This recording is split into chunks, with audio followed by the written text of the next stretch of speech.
Hi guys, just me today, coming at you from sunny Crete. Please excuse the bad tan and vest. I've been gifted an opportunity with a car that is quite something. We like to film all sorts on Guys That Drive, and this is right at the bottom end of it.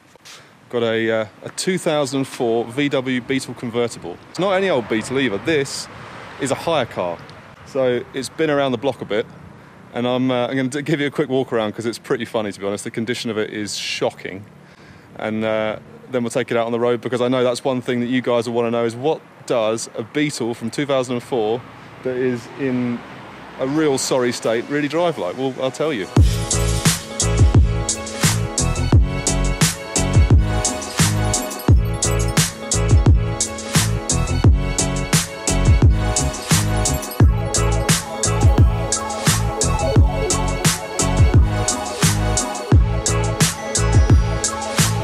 Let's take a look around this beast. So what we've got a colour which I can only presume is Aston Martin Mako Blue. We've got these amazing 17-inch aftermarket alloy. Have you ever seen something with so much road presence? Extremely milky headlights. We've got the VW badge, which has seen better days. First scrape, nice. I'll show you this bad boy a little bit later on. Another faded VW badge. A few more scrapes, nice one there. Now I know you will be asking the question, what is powering this thing? I'm assuming it's a 1.6. It feels horribly underpowered. It's sluggish as hell. But let's have a look in the engine bay and see what is actually under there. It might not even say. Nice.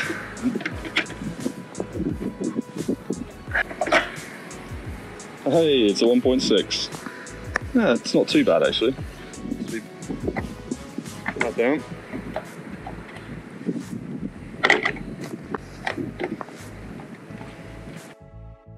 This is one for Rob. He loves a boot. I'll show you the size of the VW boot. This is pathetic. So small, in fact. That's a normal rucksack. We couldn't fit one suitcase in here. The suitcase had to go on the back seat on the way from the airport. Rob, you're not getting in there, mate. No one is going to be sitting in there. Nice and worn. Seatbelt doesn't retract. Yep. It shakes a lot. So what's it like in here? Well, there's a lot missing to start with. That looks like the headlight adjuster. All over the place. This is incredibly loose. It smells. Seat belts don't retract. There's something missing down there.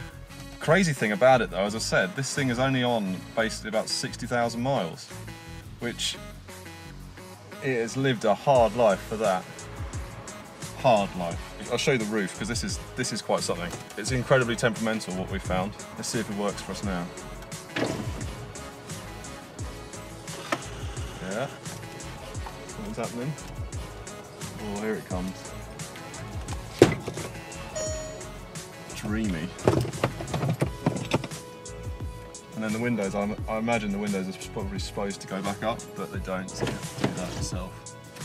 But this is what greeted us when we picked it up from the airport. And it's like a knackered old tent. It's literally like, you shouldn't be able to see all that. That's stuck in there. It's full of dust. This is coming away back there. Back there, it's all fallen apart. And what we weren't bargaining on was getting a convertible to start with. I must add that in, is I did not hire this car deliberately. They basically ran out of all their cars, and because it was just two of us, they gave us this thing, which I don't think is in a fit state to be a hire car. But what can you do? Pay peanuts, you get shitters.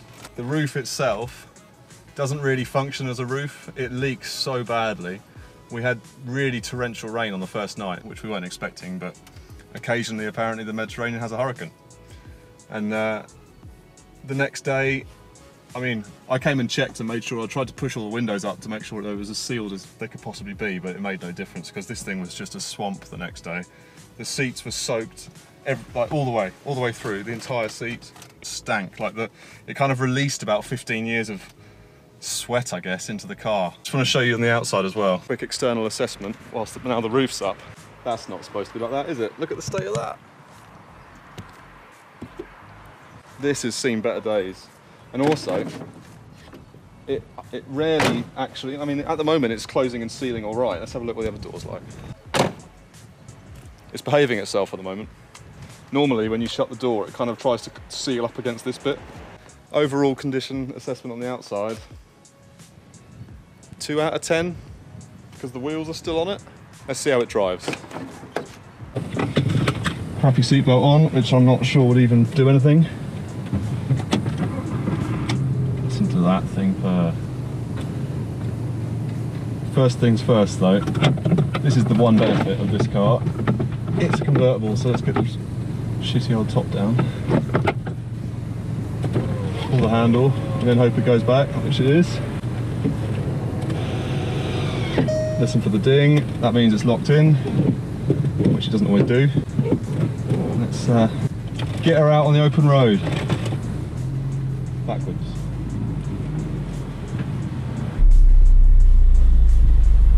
So what you always want to do is reverse out onto a road, but there's no other way, unfortunately.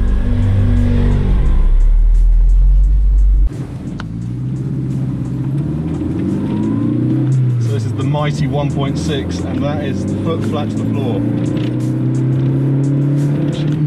She is not a car for the driver, I will say that.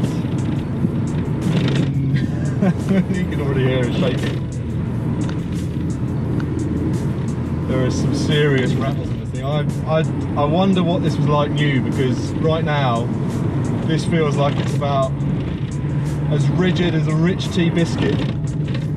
Been dunked in tea. It's terrible. It is 16 years old, so we've got to give it a little bit of slack, I guess.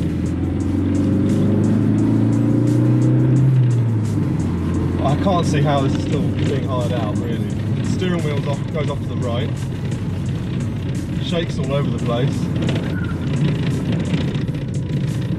I don't want to take it much past about 50 miles an hour, to be honest. So we've found ourselves on a favourite road from about 4 years ago, testing out an equally shit car back then, another hire car from the same company, haven't really learned. This is what I think is probably one of the best roads in Crete for driving, and what better way of testing out this shitbox than bringing it on the same road. I'm not sure it's going to fare too well, to be honest, but it's worth it because this road's amazing. Katie's not too impressed about A, the road, and B, the car, because it's not that good, is it really? No. What's the worst thing about this car?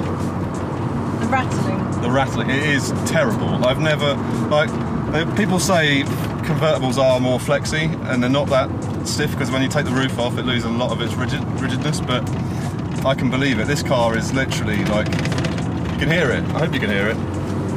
The whole thing shakes. You can feel it in the steering wheel. The windows feel like they're about to fall out. But I'm going to forgive it for 5 minutes because it's taken us to this road. It's so good. Might have to turn around and do it again the other way. No more.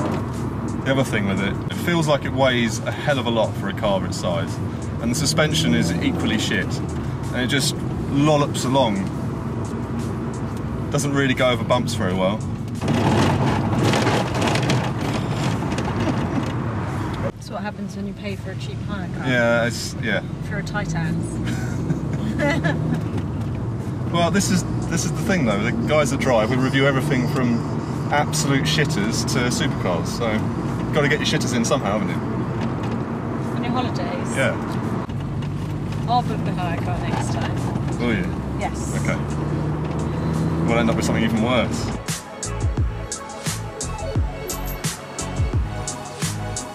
I've managed to drop Katie off back at the hotel, getting the last few rays of our holiday.